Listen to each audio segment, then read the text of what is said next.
Hey everybody, it's Jason Blaha here. You guys know what time it is? Time to talk about current events in the online fitness community. And if you guys enjoy these sort of videos, please remember to click like down below. It would be greatly appreciated. If you aren't subscribed yet, hit that subscribe button.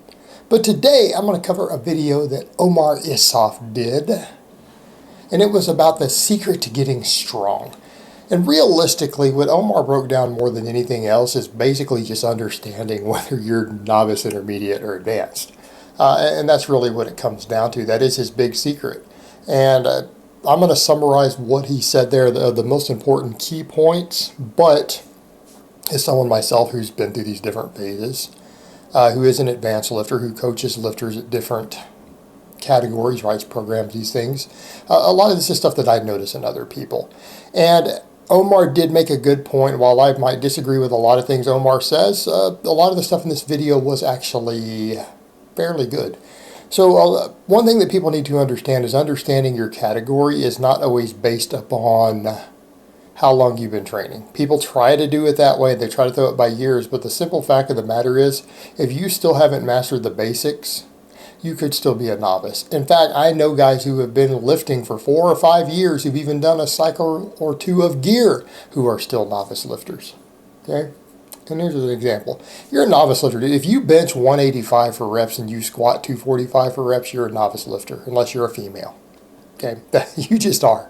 You are. That's reality. You have not built a base yet. And I think one of the things that we need to highlight with that is, he pointed out, and this is one of the big differences that people need to understand when you go from novice to intermediate.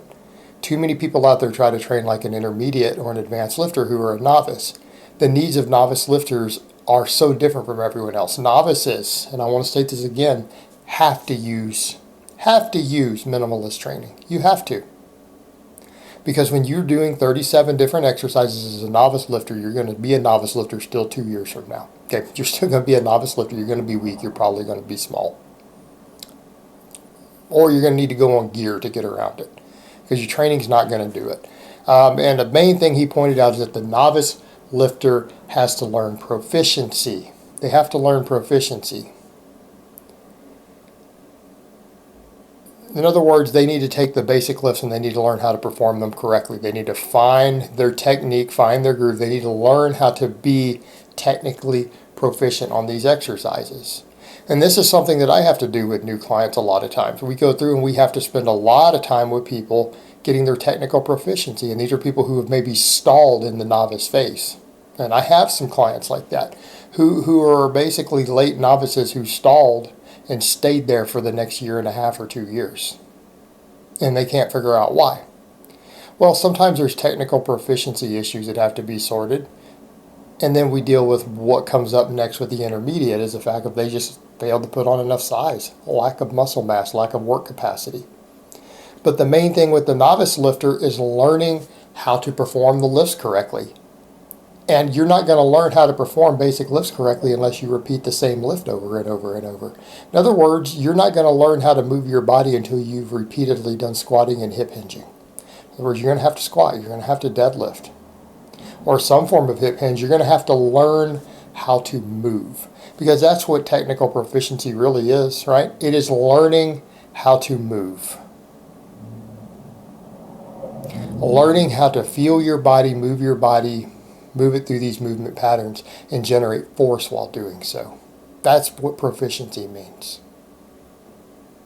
Learning that you can generate more force if you turn your knees out this way in general. Learning you can generate more force if you do certain toe angles, just in general, across the board. Right? That's proficiency, learning your movement patterns. Learning how to hinge your hips correctly. Learning how to press explosively in any form of press while minimizing things like internal rotation of the shoulder. These are all just basic movement patterns, and they're learned by repeating the same exercises over and over. That's how they're learned early on. By the time you become an intermediate lifter, usually what causes people to plateau is lack of muscle mass, meaning the novice lifter does need to do all this stuff, and the novice lifter will grow. They'll gain large amounts of muscle just by performing the basic exercises over and over and over with progression and learning proficiency. They'll gain muscle, but then at a certain point they will stall. And that's usually when you're an intermediate lifter, is when you are now technically proficient, but you're just not big enough. You're not big enough to move more weight. And in which case the intermediate lifter has to transition into more training volume, more supplemental lifts in order to put size on where they need to put it on.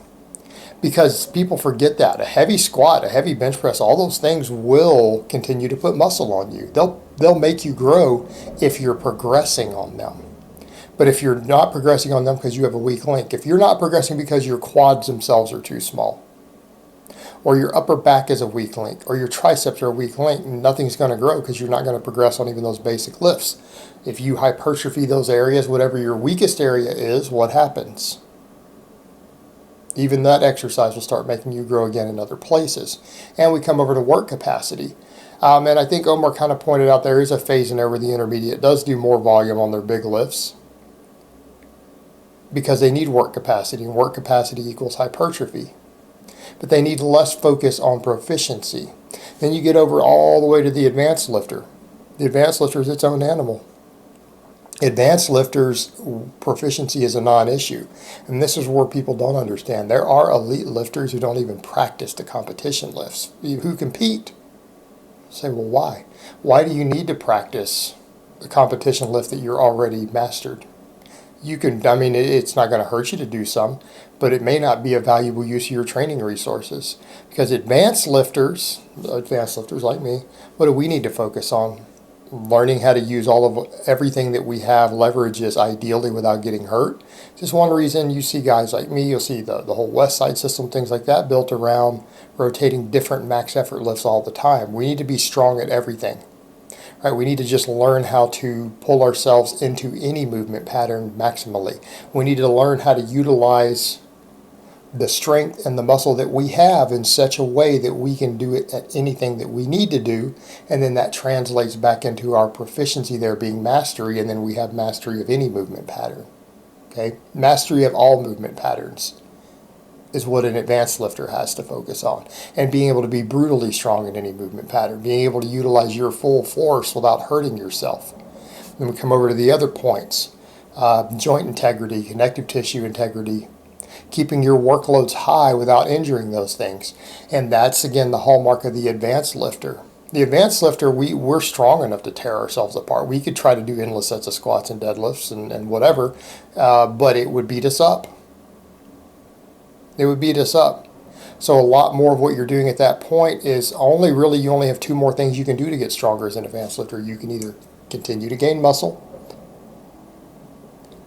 but how are you going to gain muscle as an advanced lifter? Well, we have work capacity limitations due to our joints, tendons, everything else. We have to find exercises that allow us to get large amounts of training volume in, because we have a much higher threshold to gain any muscle.